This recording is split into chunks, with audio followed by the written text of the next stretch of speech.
பிப்ரவரி 23ஆம் தேதி அன்று கூட்டணி பேச்சை ஆரம்பிக்க இருக்கிறது திமுக. கூட்டணி பேச்சு குழு குறித்த அறிவிப்பு பிப்ரவரி 22ஆம் தேதி வெளியாகும் என்று தெரிவிக்கப்பட்டிருக்கிறது. அண்மை செய்தியாக பார்க்கிறோம். சட்டமன்ற தேர்தல் நெருங்கும் சூழலில் ஒவ்வொரு கட்சியும் தனது கூட்டணி கணக்கை நிறைவு செய்து வருகின்றன. இந்நிலையில் திமுகவோடு எந்தெந்த கட்சிகள் கூட்டணியில் இருக்கும் என்பதை இறுதி செய்வதற்கான கூட்டணி பேச்சை பிப்ரவரி 23ஆம் தேதி ஆரம்பிக்கிறது திமுக. அதற்கான கூட்டணி பேச்சு குழு குறித்த அறிவிப்பு பிப்ரவரி 22ஆம் தேதி வெளியாகும் என்று கூறப்பட்டிருக்கிறது. முஸ்லிம் லீகிற்கு முதல் மரியாதை என்று தகவல்கள் வெளியாகியிருக்கின்றன.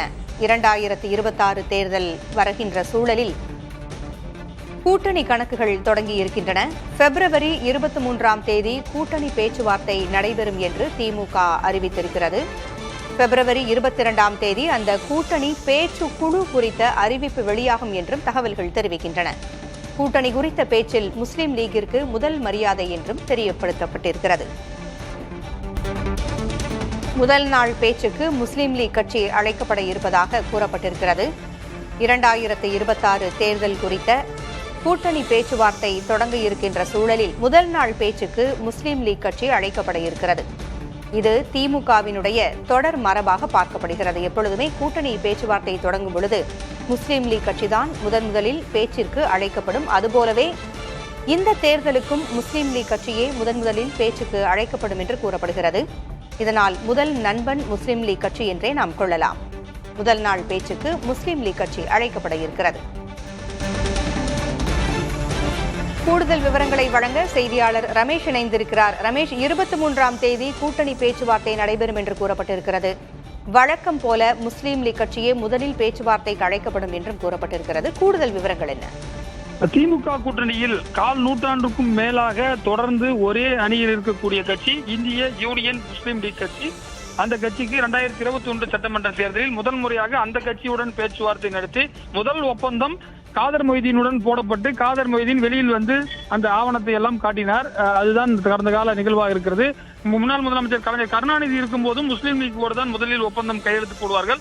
அந்த அடிப்படையில் அந்த வழக்கமான நடைமுறையை இந்த தேர்தலிலும் தொடர திட்டமிட்டிருக்கிறது திமுக. கடந்த 2021 3 சட்டமன்ற தொகுதிகள் கொடுக்கப்பட்டது. கடையநல்லூர், வாணியம்பாடி, சிதம்பரம் 3 தொகுதிகள் கொடுக்கப்பட்டன. அவர்கள் இந்த முறை 5 தொகுதிகளை கேட்டு அவர் ஏற்கனவே சொல்லியிருக்கார். ஏற்கனவே பார்த்தீங்கன்னு சொன்னால் காதர் மொய்தீன் தான் அகில இந்திய தலைவராக இருக்கிறார். இந்த பேச்சுவார்த்தை கமிட்டி குழுவும் இன்றைக்கு அறிவிக்கப்பட்டிருக்கிறது. 2016 பாத்தீங்கன்னா கடையநல்லூர்ல வந்து அபுபக்கர் எம்எல்ஏவாக ஆனார். அது திமுக கூட்டணியில். அந்த அளவிற்கு வந்து பாத்தீங்கன்னா திமுகவோட ஒரு நல்ல நட்புறவில் இருக்கக்கூடிய கட்சி தான் இந்திய யூனியன் முஸ்லீம் லீக். அதே மட்டும் இல்லாமல் அவர்கள் கேரளாவில் 15க்கும் மேற்பட்ட இடங்களில் போட்டி கொடுக்கக்கூடியவர்களாக இருக்கிறார்கள். மத்திய அமைச்சரவையில் கூட இந்திய யூனியன் முஸ்லீம் லீக் யூபிஏ அரசாங்கத்தில் இருந்தது. எனவே திமுக பேச்சுவார்த்தை குழு 22ஆம் தேதி ஞாயிற்றுக்கிழமை அறிவிக்க இருக்கிறார்கள். அதில் அமைச்சர்கள் வேலு உள்ளிட்ட அமைச்சர்களும் இருக்கிறார்கள் என்ற தகவல் வெளியாக இருக்கிறது. அதே போல TR பாலு தலைமையில் அந்த குழு இருக்கும் என்று எதிர்பார்க்கப்படுகிறது. அந்த குழுவினுடைய முதல் பேச்சுவார்த்தை பாத்தீங்கன்னா இந்திய யூனியன் முஸ்லீம் லீக் கூட இருக்கும் என்று எதிர்பார்க்கப்படுகிறது. அதே போல பாத்தீங்கன்னா அதற்கு பிறகு ஒவ்வொரு கட்சிகளையும் அழைக்க திமுக திட்டமிட்டிருக்கிறது. மறைமுகமாக ஒரு முறை பேச்சுவார்த்தை என்பது அனைத்து கட்சிகளோடும் நடைபெற்று வரக்கூடிய நிலையில் இது வந்து அபிஷியலாக வந்து பேசி வந்து சீட் ஷேரிங் வந்து ஃபைனல் பண்றதுக்கான வேலைகளை திமுக இறங்கும் என்று எதிர்பார்க்கப்படுகிறது. உத்தேச பட்டியலோடு இந்திய யூனியன் முஸ்லீம் லீக் தலைவர் காதர் மொய்தீன், அபுபக்கர் உள்ளிட்டோரெல்லாம் வந்து கொடுப்பார்கள் என்று தெரிகிறது. அதற்கு பிறகு இந்திய யூனியன் முஸ்லீம் லீக் முடித்த பிறகு இடதுசாரிகள், அதே போல விடுதலை சிறுத்தைகள், அதே போல மற்ற கூட்டணி கட்சிகளையும் அழைக்க திமுக திட்டமிருப்பதாக தெரிகிறது. காங்கிரஸ் கட்சிக்கும் அழைப்பு இருக்கும் என்று தெரிகிறது. ஒரு சில தினங்களுக்கு முன்பு சோனியா காந்தியுடன் தமிழக முதலமைச்சர் ஸ்டாலின் பேசியதாகவும் ஒரு சில முடிவுகள் அப்போது எடுக்கப்பட்டிருப்பதாகவும் அந்த அடிப்படையில் தான் வேணுகோபால் வந்து நேற்றைக்கு திமுக காங்கிரஸ் கூட்டணி குறித்து முக்கியமான தகவலை தெரிவித்தார் எனவும் சொல்லப்படுகிறது.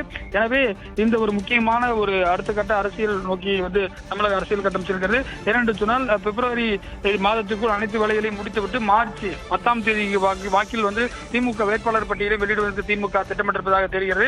இந்திய யூனியன் முஸ்லீம் லீக் கட்சியை பொறுத்தவரை அவர்கள் 2016 கடையநல்லூரில் வெற்றி பெற்றது. அந்த தொகுதியும் அவர்கள் கேட்கிறார்கள். அவர்களுக்கென்று தனி சின்னம், ஏணி சின்னம் இருக்கிறது. அவர்கள் ஒரு நேஷனல் பார்ட்டி என்பதால் அவர்கள் தேசிய அளவில் அவர்கள் ஏணி சின்னத்தில் போட்டியிடுகிறார்கள். கேரளாவிலும் அவர்கள் ஏணி சின்னத்தில் தான் போட்டியிடுகிறார்கள். எனவே அந்த சின்னத்திலேயே அவர்கள் நிற்பார்கள் தேசிய கட்சி என்பதால். இந்த ஒப்பந்தம் என்பதும் ஒரு சில அந்த பேச்சுவார்த்தைக்கு பிறகு கையெழுத்தாகும் என்று தகவல் வெளியே இருக்கிறது. பொங்கலொலி. திமுக கூட்டணியில் கடந்த கால் நூற்றாண்டாக, அதாவது 25 ஆண்டுகளாக முஸ்லிம் லீக் கட்சி அந்த கூட்டணியிலேயே இருக்கிறது. பேச்சுவார்த்தை தொடங்கும் பொழுது முஸ்லிம் லீக் கட்சியை முதலில் பேச்சுவார்த்தைக்கு திமுக அழைப்பதுதான் இதுவரைக்கும் மரபாகவே இருந்து வருகிறது. இந்நிலையில் பிப்ரவரி 23ஆம் தேதி நடைபெறுகின்ற பேச்சுவார்த்தையில் முதலில் முஸ்லிம் லீக் கட்சி அழைக்கப்பட இருக்கிறது. 2021 3 தொகுதிகளில் போட்டியிட்ட முஸ்லிம் லீக் கட்சி தற்போது 5 தொகுதிகளை கேட்க இருப்பதாகவும் தகவல்கள் தெரிவிக்கின்றன.